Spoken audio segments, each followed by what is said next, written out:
Okinawa, man. Gosh, dog.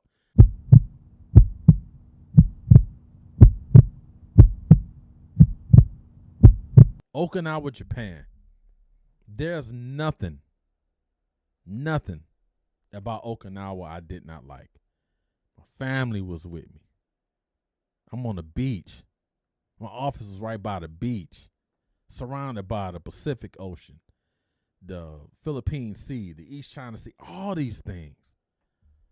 I'm 2 hours from mainland. Korea, 2 hours away. Thailand, all those within distance. We were there from 2014 to 2017. My daughter graduated high school in Japan.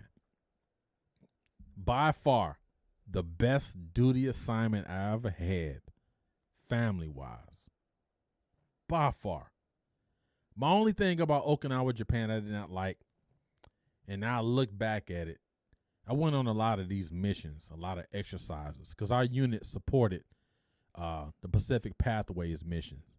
Units would leave from Seattle to go to Hawaii, Hawaii to Thailand, Thailand to Philippines, and just train for like 90 days, I think it was. Then they would go back to their home station.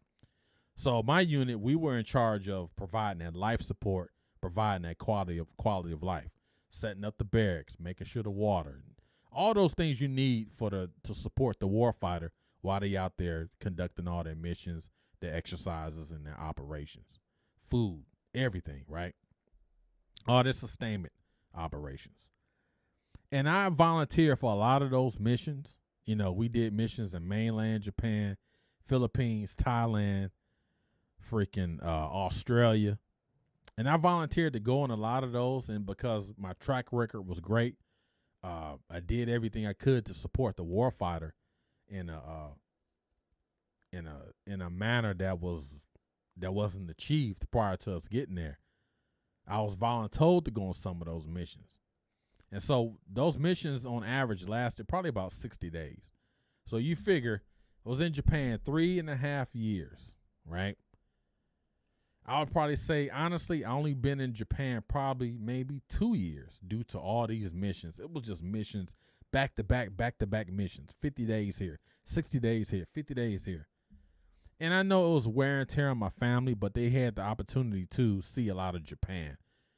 Whenever I was on the mission, we had a lot of opportunity to see Japan.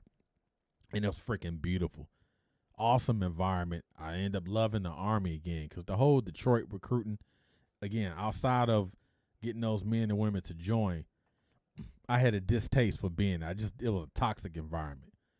But I would tell you, being in Japan was great. That was freaking an awesome experience. I would tell you, I would take this to my grave. Okinawa was the best assignment for me, family-wise. The support was great. The unit I was in was great. I mean, of course, you got a few outliers of people you don't like in your unit. But those 3.5 years in Japan, man, it was a microcosm of relief, I guess you could say, because everything I went through in Detroit.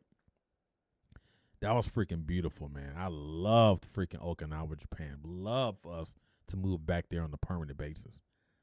So we did 3.5 years. We had to stay an extra time so my daughter can graduate. And me and my wife end up earning our bachelor's degree in freaking Okinawa. That was great. But everything came down crashing, and I got my orders to Korea for the second time. And this time, first time I was at Camp Humphreys, this time I'm going to Camp Casey.